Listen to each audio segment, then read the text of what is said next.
Welcome to the best gambling show on the internet. This is the home of the money pick, and most of all, this is the home of the upset. We have week 15. Last week we hit with the Eagles. I said that was the best upset. I believe we have a similar one for you this week. Hit the like button, subscribe. First game. We got the Carolina Panthers at the Green Bay Packers. Carolina's +9, +8.5 right now, and I think Carolina can straight up win this.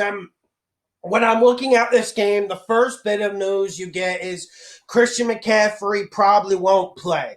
And I'm sure that's going to stop all the gamblers dead in their tracks. They're going to say, okay, I don't want any money on Carolina. I want no piece of this Carolina game. But I'll give you some reasons why. And I definitely think they're going to cover this +9. It's a borderline money pick. So when I look at Carolina, the first thing I'm seeing is they actually have a little bit of a run game. It's not brilliant. It's not dynamic, but they actually do have run-pass balance on offense, and they're able to utilize the play action. Secondly, their receivers get open. And they don't have a dominant receiver, but they got some pretty good receivers like DJ Moore. Teddy Bridgewater, he doesn't make the big plays, but also he doesn't make the big mistakes. And then you look at this Carolina defense, and they just fly to the ball. They're hungry. They're determined. It's not the highest talent defense in this league, but they definitely play good. And when I'm looking at Green Bay, it's similar to last year. I remember last year, everyone loved Green Bay. They were 13-3. Everyone loved the Saints. And I said there's only one legit team in the NFC, the San Francisco 49ers. Listen, Green Bay is good. The Saints are good. But let's talk about Green Bay right now. I think Green Bay's vulnerable. I don't think they're dominant. I don't think they're as good as the 49ers were last year. I think this Green Bay team has holes. I think any team that can blow a 14-point lead against the Minnesota Vikings at home has holes. And when I'm looking at Green Bay, I'm just thinking, okay, you got Devontae Adams. They're running it decent with Aaron Jones. But we know when it gets to big games, it's going to be snowing in Lambeau Field. I don't think they'll be able to be physical with this run attack. I don't think they're going to pound teams and completely control the game just running the football. And that's one thing Matt LaFleur wants to do. And for me, this is Aaron the Game Rodgers' team. You got to let him sling it. You got to let him put numbers up on the board. I think Carolina is very, very close this game. I think it's possible they win it. The snow won't help Carolina this game. They're forecasting snow, but I think Carolina comes in, and I think they fight, and I think they come up with a huge upset. Next game, we got the Buffalo Bills at the Denver Broncos. Denver +6. I like Denver to cover, and we've been getting Denver with the upsets all year, and I think there's some things Denver can do that can hurt the Bills. For instance, I think this Denver offense can run against this Buffalo front seven. The Buffalo front seven has been playing better, but they have been torched at times this year. And then this is just me. I don't like doing this, but I'm going to do something you guys do a little bit.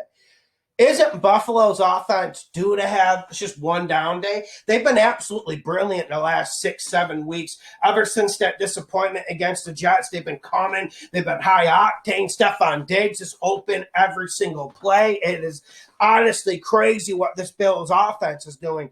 You wonder, this Denver defense plays better at home. Will they be able to stop this Bills offense? Will they be able to put pause on Josh Allen? And that's what you have to do. You have to put pressure. You have to put pause on him. And you can force mistakes. But no one's doing that. And credit to Josh Allen because he's getting rid of that ball so quick that it's hard to get a pass rush on him. And plus the Bills have been getting some pretty good offensive line play. So I think Denver can possibly pull this upset, but it's going to be tough. It's going to be tough, and that's why I like the spread more. I like the +6 more than I like the Denver upset. There's going to be lots of crazy things in this week 15. I'm not so sure Denver's to do it, but we have to talk about Denver because they got the home field advantage. They got the altitude. The Bills are coming off a complete high against the Pittsburgh Steelers. Will there be a letdown? That's why I was talking about the Buffalo at Denver game. Our next game, we got the Chargers at the Las Vegas Raiders. Chargers are plus 3.5 and against my Raiders. I'm not a Raiders fan, but I'm a fan for the last 2 years because they won me so much money gambling. There's no reason why the Chargers can't win this game. The Raiders are playing bad. Josh Jacobs is banged up. I don't know if Chucky, I don't know what it is. The Raiders collapsed last year. Remember when they lost to the Jets last year in the Meadowlands? We saw what almost happened a few weeks ago in the Meadowlands when the Raiders played the Jets. This Raiders defense, they're not playing as good as they were before, but I'm more concerned about Josh Jacobs and this running attack. I don't know where it's going. And then without the running attack, Carr loses his confidence. Let's be honest about it. Carr's been playing good this year. But the last 2 weeks he hasn't. And then you got a young rookie, Herbert, coming in here. He's determined. He's coming off a big win against the Atlanta Falcons. And this Raiders defense, even though it is better, there's still some great matchups you can get against their secondary. And I'm looking at Herbert versus Carr. Who has the bigger game? Who do you trust? Who's going to make the bigger plays? Who has more moxie? Pretty easy why you might want to say Herbert, especially the way Carr's been playing. Next game, we got the Seattle Seahawks at the Washington No Names. Washington is plus 6. This is an interesting one because Seattle, at one point this year, they had the best offense in this league. And at one point this year, Washington couldn't cover anyone. Jared Goff damn near had 450 passing yards against them. That's how bad the coverage was for Washington. But things are starting to tighten up. Riverboat Ron has started molding this defense into something that is at least above average, something that you can at least present to a national audience and not get laughed at. You got Alex Smith. He's just been playing good, but he's a little bit dinged up.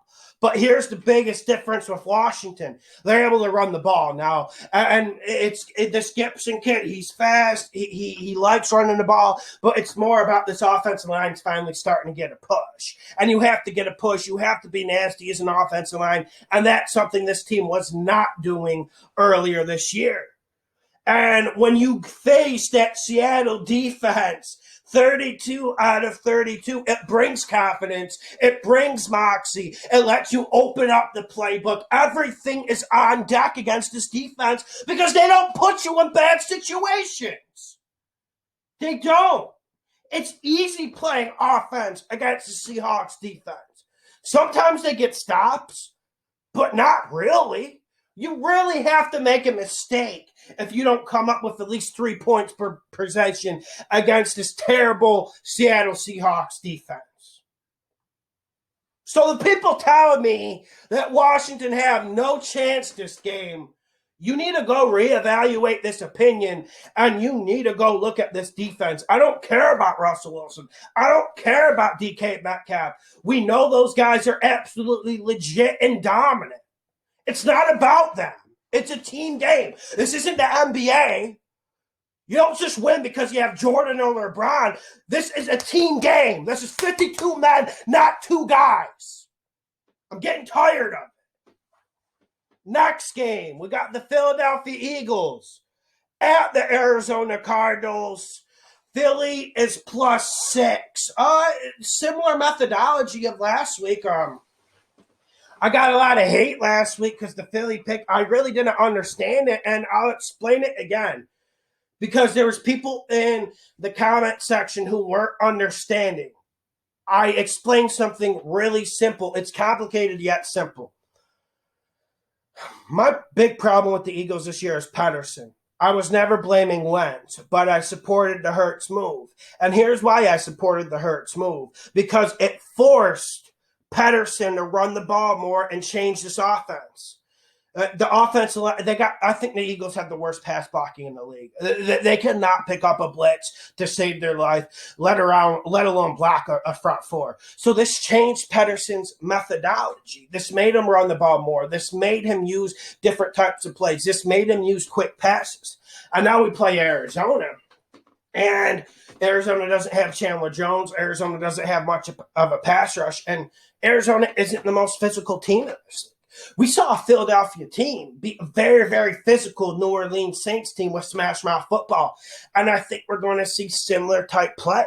This is going to be a one possession game. If you like the point spread +6 with Philly, I would not behest you if you placed your money on that. I absolutely love that. I think this is a one possession game. I'm not saying Philadelphia is going to get 2 big upsets in a row, but this is coming down to the fourth quarter.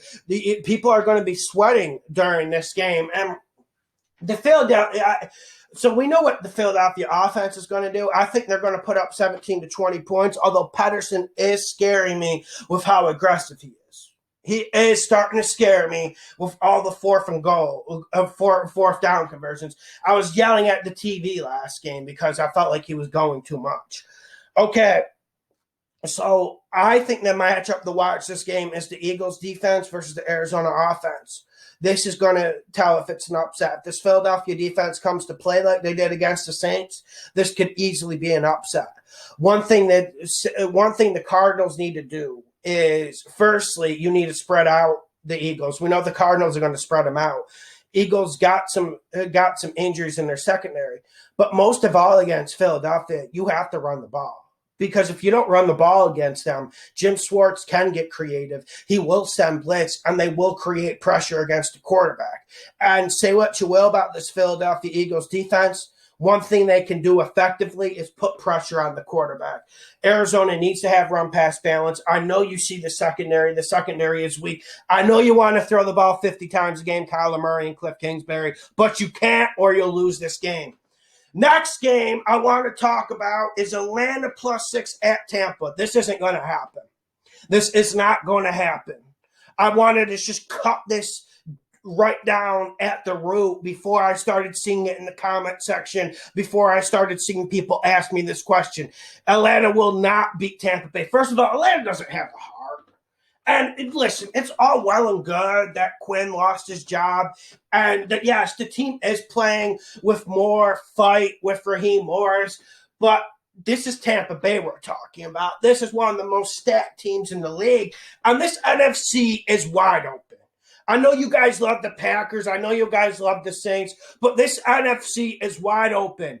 Tampa Bay simply has too much to play for to lose to the Falcons. And I don't see the X's and O's how they'll do it. One reason why is because this Tampa Bay defense is playing pretty good ball. This offense has problems. A lot of it's Bruce Arians, but we don't want to put all of it on Bruce. This offense has problems, but this Tampa Bay defense doesn't. And I think that's why this game doesn't even get close. I love how Tampa Bay's defense matches up against Atlanta's offense. I think Atlanta turns it over a few times. And one other game I wanted to talk about is Houston at the Colts. The fundamentals don't add up for me because I don't think Houston will be able to protect Deshaun Watson. But for some reason, I feel something crazy happening that game. I don't have any science. I don't have any X's and O's. It's just a hunch. Hit the like button. Share the video. Subscribe. Subscribe to my soccer channel down below if you want some soccer bets. Hit the like button. Share the videos. I will be live Friday, 4:30 Eastern time for a live call-in show. Let's get this money.